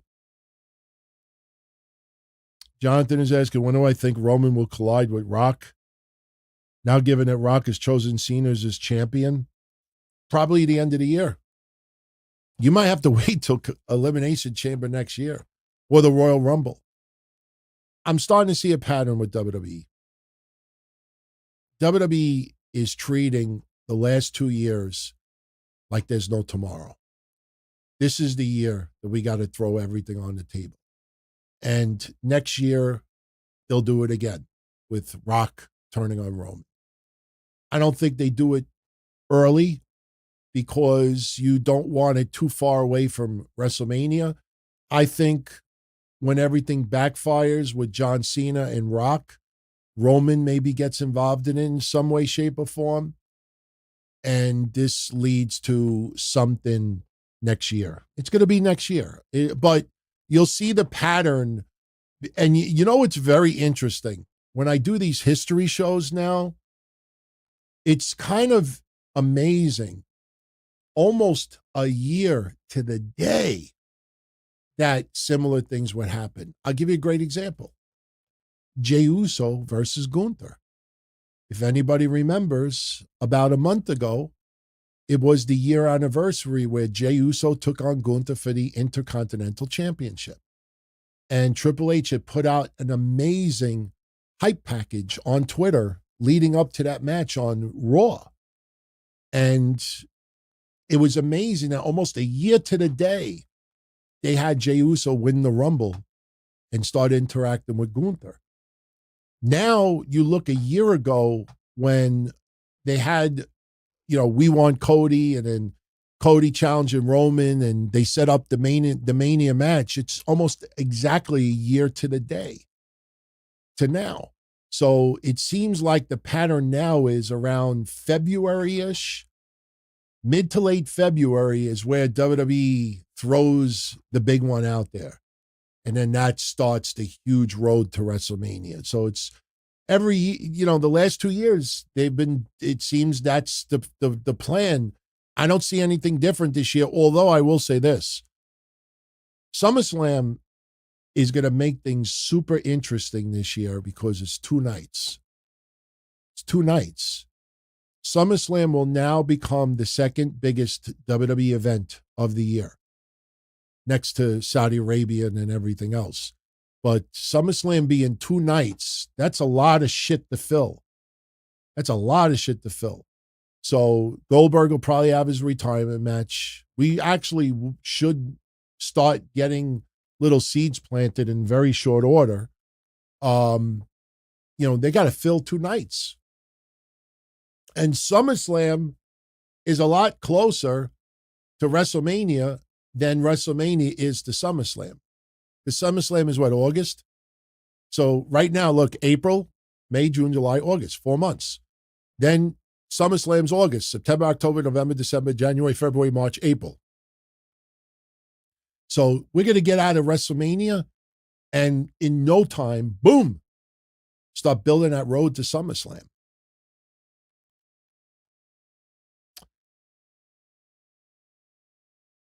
All right. Let's start bringing this home soon. Okada won. Okay. Kind of figured out. Brody King. Just, why would you take the belt off Okada for Brody King? Just didn't make sense. Okada, I'm a little surprised that they're having this difficult of a time. Talk about a guy that he has great matches, but man, does it just feel like no growth. No growth. Triple X, long time no see, my friend. Same to you. Long time no see, he says, with Big Cass in AEW, could we see Enzo and Carmella reunited? Enzo's case was thrown out due to insufficient evidence. Much love. Here's my honest take on this. Even though Big Cass and Carmella have not been an item for far too long, and Carmella is now married with Corey Graves and has a kid, I do not see Carmella reuniting as a valet for Big Cass. I think that ship has sailed. I honestly do not think that AEW will ever bring in Enzo Amore. Listen, if anybody remembers our shows back then, we defended Enzo. Didn't pass the smell test. Say what you want about, sometimes I brag a little bit too much about our track record. Kev, myself, even Mish, when he was involved with us back in the day, involved with me. But if you look back, we're usually on the right side of history. Something just, it sounded like Enzo was a party guy, but didn't think he was a criminal. But unfortunately, your behavior outside the ring is definitely part of your responsibility of being a WWE superstar. And Vince McMahon at the time, even though in some arguments, probably not terminated, the right way, but still, Enzo, I don't know if I want somebody that was that much of a partier on my roster. So even though we did not think Enzo was a criminal, we also felt, he doesn't fit the mold for WWE. Believe it or not, I could see Enzo absolutely coming back to WWE. I still think Enzo will come back to WWE, but I don't see Carmella revisiting Enzo or Kaz. That was a fun thing in NXT, but the evolution of Carmella from NXT days, I don't see that. I will say this, just thought about it. Man, that'd be fucking interesting if Carmella is in the same company as Kaz, Big Bill. But listen, they're in the entertainment business. I mean, Corey Graves probably won't like it. Carmella will ensure him, I'm married to you. We have a child together. I have no interest in him. It is what it is. I don't think there would be any issues there, but I absolutely do not see. It would be something if Carmella aligned with Jericho's group. I know Big Bill's part of it, but that would be something. But I almost feel like if Carmella comes to AEW, they probably need her as a babyface. If you really look at it, I mean, they are really, really heavy on the heel department with women. And, I know they got Chris Statlander, but she hasn't been used all that great. Willow Nightingale is fine, but you feel like they probably would need another baby face. And, that's not Carmella's greatest asset. But then again, if they bring her in, it's kind of like, yeah, we're going to right the wrong that WWE did to you. Then she might have to come in as a baby face for a little while. So, and welcome back, Triple X. Sonya Deville, I don't know. Sonya Deville, listen, when she did the interview with Ariel Helwani last week, and she was talking about, I would entertain MMA as much as wrestling. To me, interpretation, I'll take anything right now. You know what I mean? You don't just suddenly snap your finger and say, yeah, I'll get into MMA. It's an entirely different world. Not saying that she couldn't return to it and do something, but I'm saying to just say that off the cuff. Anybody in MMA is yeah, just show up. Yeah, just let's see what happens. I think that was Sonya Deville's way of saying, look, I'll take anything as long as it's beneficial to her. Yeah, I could see her in AEW, but I honestly think Sonya Deville would probably be better in NWA or even TNA, but I wouldn't discount AEW. She said way too nice things about WWE, so that may rub Tony Khan the wrong way. Jonathan Contreras says, perhaps Cena and Cody 2, night 1. Wait, perhaps Cena and Cody, night 1, and Roman versus another for number 1 contender, night 2 of SummerSlam. Oh, I see what you said. Okay. John Cena versus Cody rematch for SummerSlam night 1. And then you do a Roman Reigns versus someone else as the number 1 contender for night 2. It's not a bad idea. I think for now, we have to see what the outcomes are. We got to see what the other matches are. We got to see what the outcomes are for WrestleMania. WrestleMania should give us a really good idea of what's going to happen at SummerSlam. WWE is very, very smart. And I'm sure a lot of you have noticed this already. WrestleMania to SummerSlam. How do you keep high revenue between those two steps? Well, you go to Saudi Arabia, or you go overseas. And you hear about them returning overseas for numerous events in 2024, and you do it during the months where you really don't have like really hardcore, like road to WrestleMania, road to SummerSlam, road to the Royal Rumble, road to Survivor Series. No, it's like Backlash. You know what I'm saying? Like those events, the cards are not as strong. Look at how many events Roman Reigns wasn't even on it. Didn't even make the trip. Remember when they went to Australia and The Rock did not go? Right smack in the middle of all this, Rock had to go on Twitter. The Rock couldn't make it to Australia, blah, blah, blah, blah, blah, blah, blah, blah. So that's what WWE's doing to keep that high revenue between their lulls. Oh, we had some lulls? No problem. We'll go overseas. We'll go to a country that craves WWE. We'll fucking put R-Truth versus Tozawa in a semi-main event, and people will fucking eat it up. I'm exaggerating, but you know what I mean by that. Like, you ain't getting those caliber matches overseas. No. All right, who hasn't had a question answered yet? Birdie. What do you think of the Travis Scott t-shirt he put out? He thinks it's fire. I have not seen it yet. I will definitely look at it tonight. Unless somebody wants to post a link in the chat. I don't know if you can post links, but if you post a link to the chat, click on it right now and look at it. But if not, I'll look at it tonight. I'll bring it up tomorrow. Listen, I something I will say about Travis Scott. I didn't say it earlier. And this goes out to all of you out there who are fans of Travis Scott. And I say this with the most sincerity intended. When Bad Bunny showed up on WWE television and won the 24/7 title off of Tozawa, I think it was Tozawa.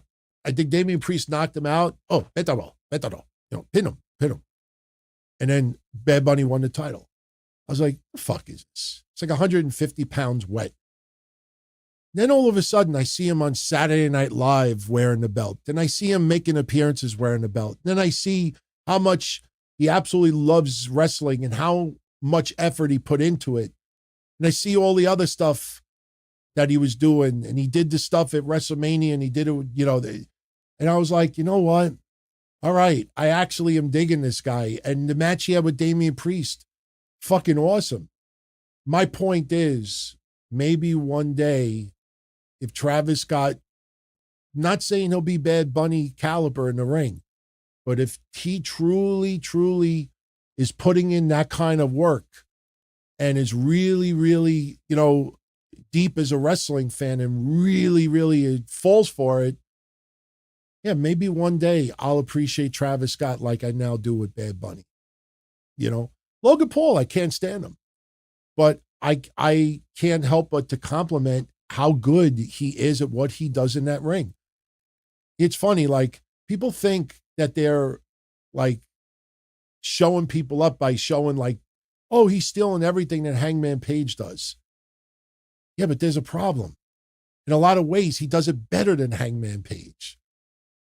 I remember back when we were younger, we would watch baseball players simulate like the same batting stances of other baseball players, older baseball players. And we would take note of it because we would all mimic our favorite baseball players too. But you would see some out there, Major League Baseball, that are kind of mimicking the stances or some of the mannerisms of people who came before them. And they were doing a better job of it. And it's like, hey, if you're doing a great job, fine. But maybe one day I'll have that same take about Travis Scott. So, we'll see what happens.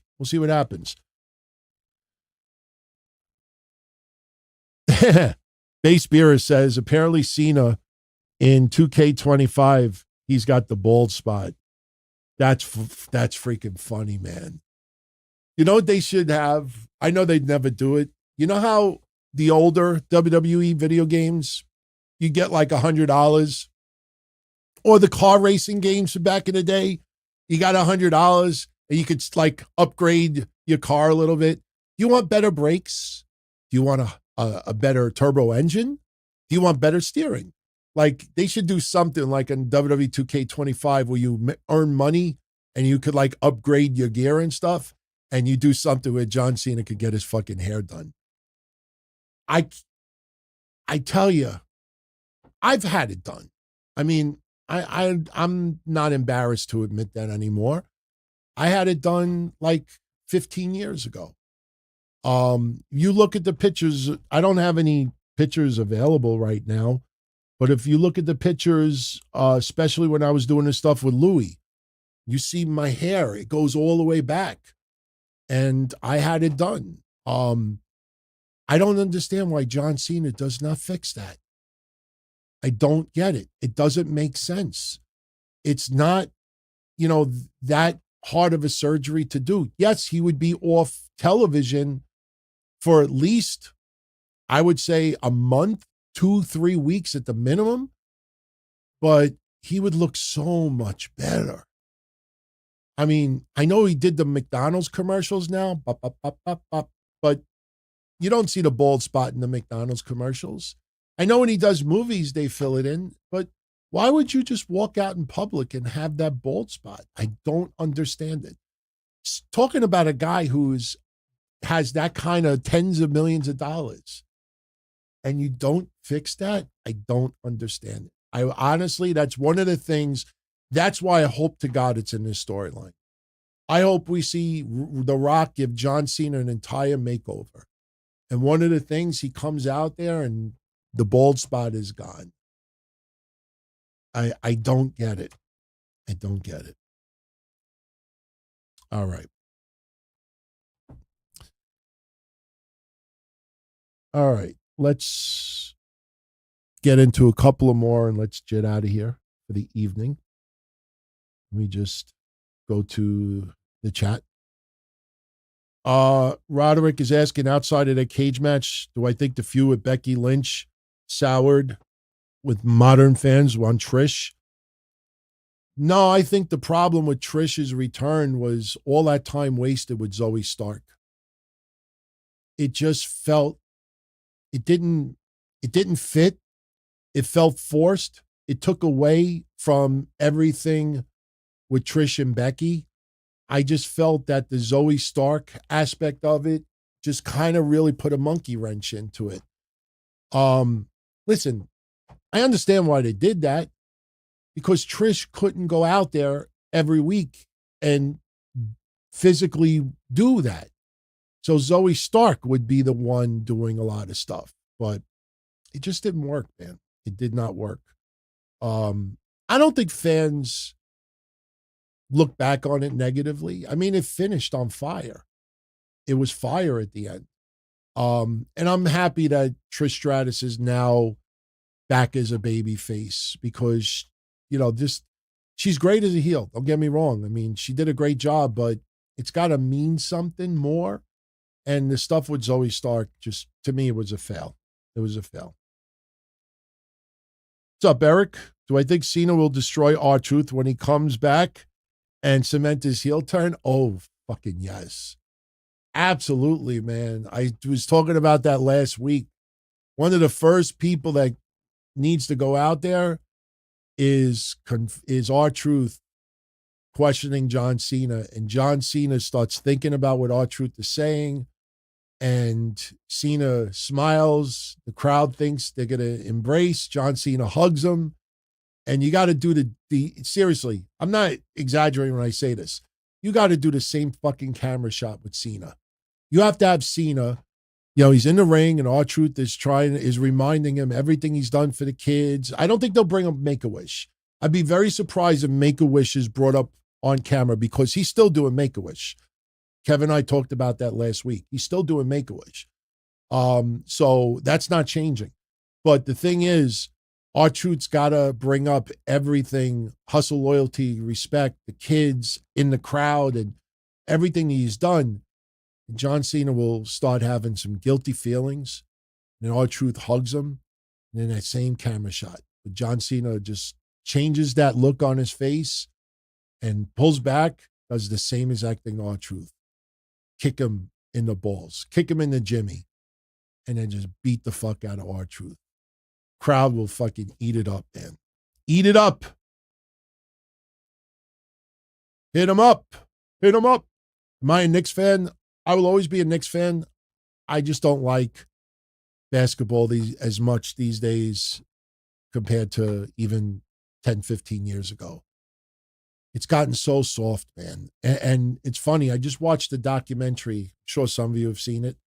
There's a documentary on YouTube where Shaq, Barkley, even I think LeBron, a lot of players are talking about how soft basketball has become.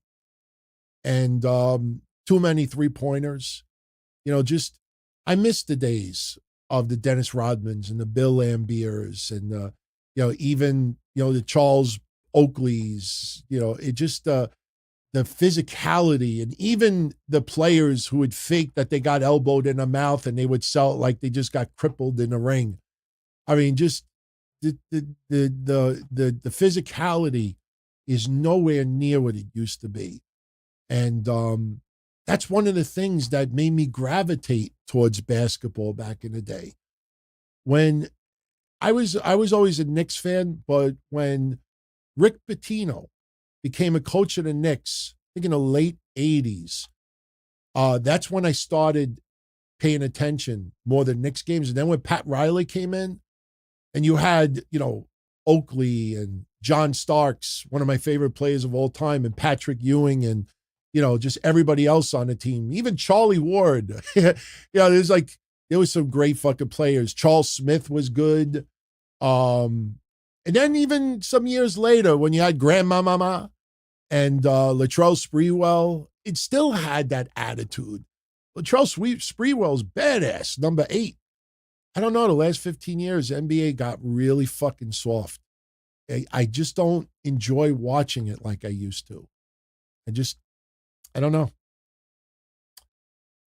DeMarcus, thank you again, DeMarcus, my friend. Do I think we get some progression with Chad Gable tomorrow, or are we left on a cliffhanger again?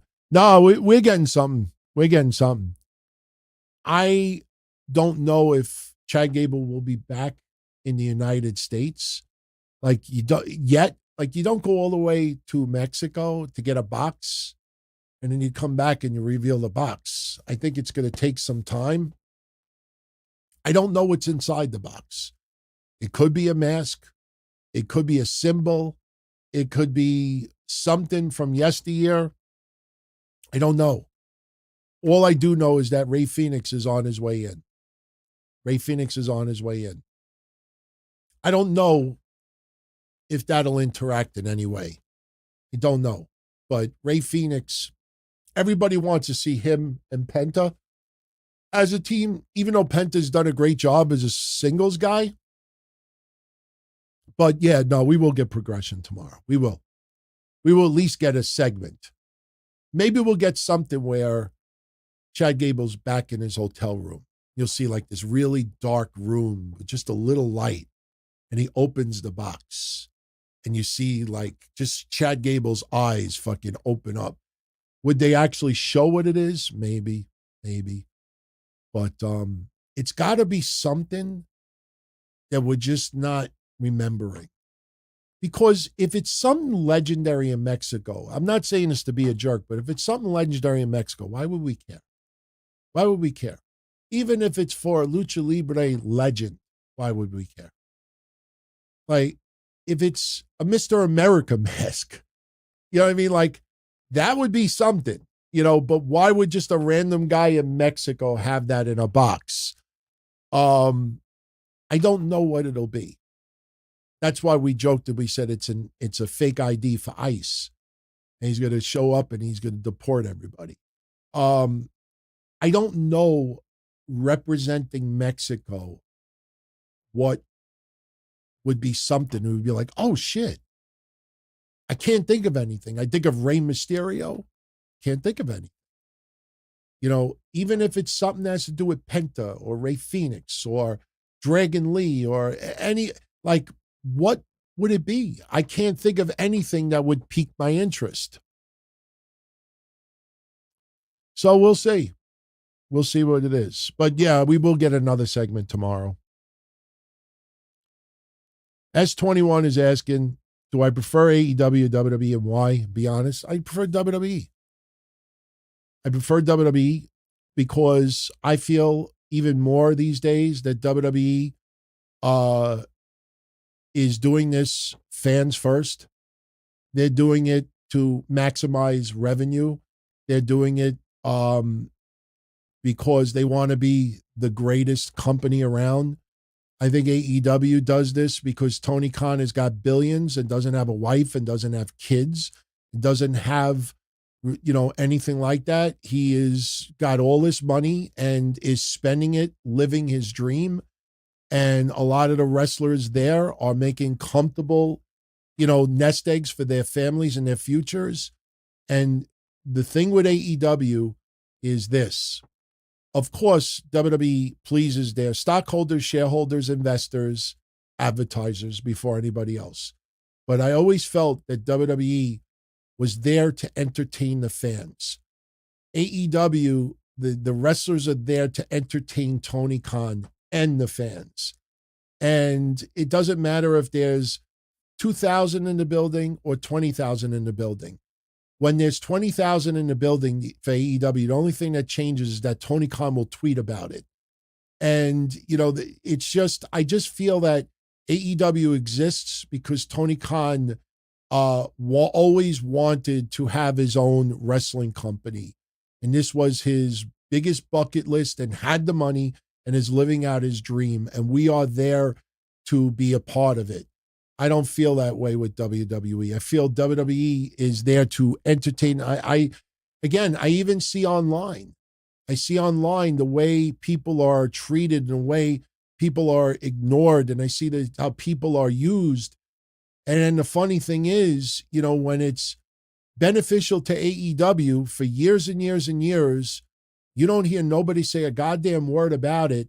But then when AEW is the one getting it back in the ass, you got people like Dustin Rhodes, who I love to death, but you got Dustin Rhodes. We're all wrestling fans. Could we just stop the hate? Could we just, you don't like it now because the bear bit your hand off. Could we stop poking the bear, please? We're all wrestling fans. We all do this because we love this. Yeah, where were you 3 years ago? Where were you 4 years ago? And even podcasters out there. If you listen closely, some of your bigger podcasters out there tell you they do this for a living and to make money. They do it as a living and to make money, first and foremost, and that's perfectly fine. But when you understand that 4 years ago and 3 years ago, the way to make money is everything at AEW was epic, amazing, unbelievable. Okada, big business, everything. This is fucking amazing. CM Punk, oh my God, blah, blah, blah, blah. This is the greatest ever. Wembley, blah, blah, blah, blah. All in, all out. All this, all that. And then when it started turning, and everybody else that was seeing the problems, and what would happen? What are you, stupid? What hater? You're a bot? You're fake? You're this? You're that? You just this. And then when they realized that the money started going down, and the more in thing to do is to criticize Tony Khan and to criticize AEW, then all of a sudden it's anti this and anti that and this and that and this and that. And people go where the money is. And a lot of people don't hide it. And I commend those people. I fucking love it when I hear Bischoff say, I don't watch WWE at all. But there's a live reaction going on every fucking week. I don't watch AEW at all. But there's a fucking Tony Khan video up every other day. People click on it. It's a business. So AEW, I don't feel, does their shows. I think the wrestlers in AEW wrestle for us. I think they truly care about their work and the fans appreciating it. I think a lot of wrestlers are that way, from indies all the way up. But I think as far as AEW as a whole, this is a product that is built for Tony Khan. This is basically, you know what this reminds me of? Some of you may remember this, and we're going to bring this home. Like, we'll take 3 more questions and get out of here. It's a bad analogy, but people understand what I mean. Anybody remember about 15, 20 years ago when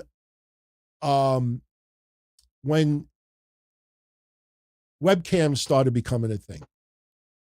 How many of you remember? Some of you, good for you if you remember.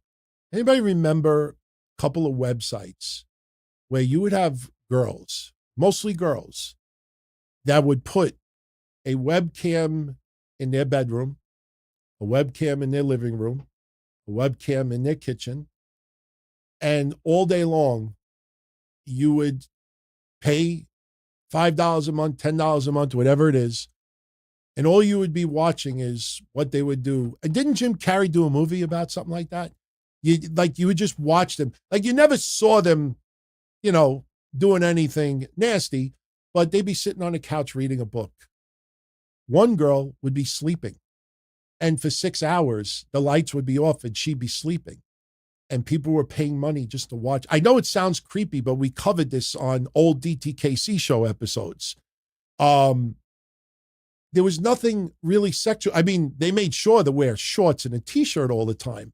But there was all of these voyeur channels where you would just watch somebody doing whatever they do at home, and you paid money for it.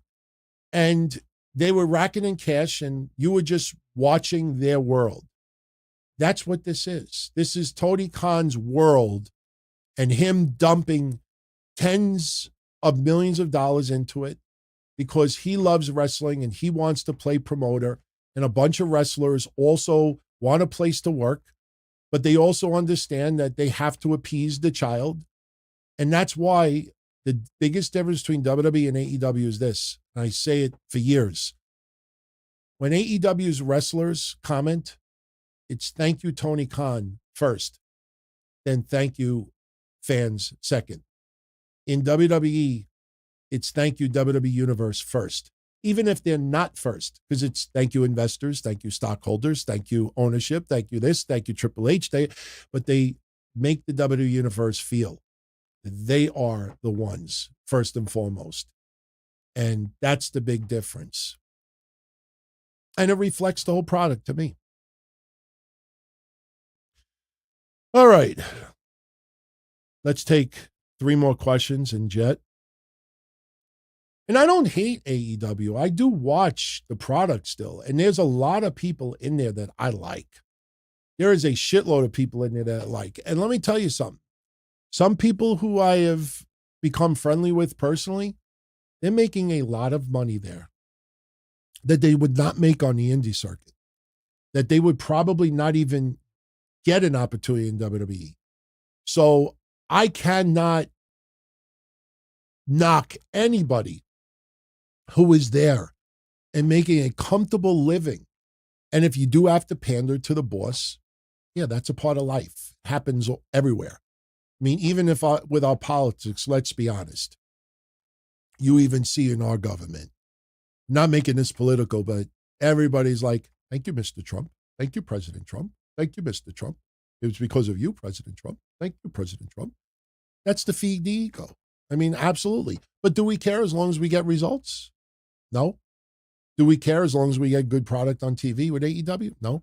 But when you hear Tony Khan in a Revolution press conference, that he is more creatively involved in a lot of what we see on TV, and you see where it leaves now, a lot of people feel that a lot of these storylines are not strong. They might have storylines, but they're not strong. There's no meaning to it. There are some. Obviously, Ricochet and Swerve has been great. MJF and Hangman Page feels a little forced, but it's still been good. Copeland and Moxley, it is what it is, but, there's some others. When you hear Mercedes Moné, who's really playing a character more than anything else, and she's talking about the level of creative control that she has. In WWE, if someone is given creative control, I don't want to say creative control, but more creative power. I'll give you a good example. Drew McIntyre, CM Punk, Roman Reigns, Paul Heyman, Seth Rollins, Cody Rhodes. They have a little bit more creative control. Not as far as outcomes, but they are trusted more of what to do out there. You got bullet points, but they trust them to portray it in the ring. That is absolutely. When you think of the same thing in AEW, what I think of is Tony Khan saying to Mercedes Moné, hey, Mercedes, I think we should really shock the world, and we should have, somebody come out and distract you and Momo Watanabe and roll you up in a pin, and then we could do that match again at Revolution for a championship. And Mercedes looks at them and she's like, with a lisp, she's like, I don't think so. That doesn't work for me, brother. And Tony Khan's like, okay, no problem. You're the greatest. You're the best. You know what to do. You're the one out there. I trust you. I trust you. Please forgive me. Don't hit me, please. I'm sorry. I love you. Not that way. I just picture Tony Khan just caving in. That's not creative control. That's why a lot of characters, when they go to AEW, it seems like they are very, very, very, very, very much weaker than they were in WWE. Because in WWE, they didn't have that kind of power. Sasha Banks didn't have that kind of power. And she wanted that power. Now she has that power. And, you see the result of it. Tony Storm. Tony Storm is a great example of somebody who had that creative freedom. And Tony Khan, listen, you're timeless. I trust you. You go out there, do it. You know what to do. You're timeless. And she came out there and she killed it. Tony Storm is a great example of when that works right. Doesn't mean that it's always bad. But unfortunately, the first time around, we kind of revealed Tony Storm's first run as champion. There was some very, very big names that were absent in the, the win department. There was some notable names that she never seemed to have faced. And you ask yourself, why? You go back, look at her championship run and look at who she beat. You'll see it. All right. Let's take two more. Actually, we're at an hour and 57, so we'll finish up in a minute and a half. Not JPEG, what's up to you? I know you're a little late, but there's always the replay. There's always a replay. So don't forget, guys, tomorrow night we will talk about Leah Van Dunn, and we will bring up every notable female that WWE has brought to the company, especially NXT, since she left for the first time to try to have a child. See, it's funny? Carmella has been there for 12 years. 25% of that time, she's been off TV trying to have a kid. What company, even if they put your contract in hold, what company is going to just let you stay at home for 3 years? And then you're there as an active wrestler, you get pregnant in 2023, and then you say to WWE, no, I still want to work. Let me do interview segments. Let me do this. And they're like, first of all, we didn't hire you to do that. Second of all, you goes against your character. Third of all, you're not very good, in that department. And number four, you're pregnant. They just don't want that look, and they don't want, it's like she wasn't hired for that. Big E got a career-ending injury. So Big E, it's like either we have you talk or we have you walk. That's the difference between Big E and Carmella. Carmella's like, why can't I have that? Because you weren't hired to do that. And you're not in that position. Sorry. You look at every other person that WWE has released in the last 2 or 3 years. They didn't get Big E's position. She makes it seem like, that she should have had that position because she got pregnant. No one gets that position. Who else other than Big E, really? So tomorrow we'll have a field day with that. They just announced Kenny Omega versus Okada for the Intercontinental title. Okay, interesting. I don't think Cena's going to use Untouchable. My advice to you, if you haven't checked it out, go check out the history show that I did this past Thursday, I think it's at the very beginning. I think it's literally the beginning of the episode where John Cena talks. No, actually, it's the beginning of the episode and the very end of the episode. John Cena talks about how he was supposed to turn heel in 2015. They have gear. They have a hybrid of his music. They had everything ready to go for him as a heel. And they, last minute, changed their mind because of everything he was involved in, even outside of wrestling. I have a feeling they are going to bring that in. And because you listen to his reaction when he talks about how he was going to turn heel in 2015. John Cena sounds fucking excited. And this was a year ago that he did that interview. He lights up. I mean, I know you're only listening to it, but he lights up when you hear it. Do I have the audio? You know what? Maybe we could finish with that. I may have the audio here because I didn't delete my history shit yet. I may actually have the audio. Hold on. I might not. I may not. I may not. Hold. Yeah. I don't. I thought I had it handy. I'll check one more place. Let's see. Yeah, I don't. Yeah, sorry. I thought I had the audio here, but I don't. I could have shared it with everyone, but go check out the history show. So, all right, everybody, I'm out of here. I want to thank you very much for joining me tonight. Don't forget, tomorrow night, Kevin and I will be live for the Don, Tony, and Kevin Castle show. It'll start about 15 minutes after Raw goes off the air. It's going to be a great show, obviously. Not just us, but Raw as well.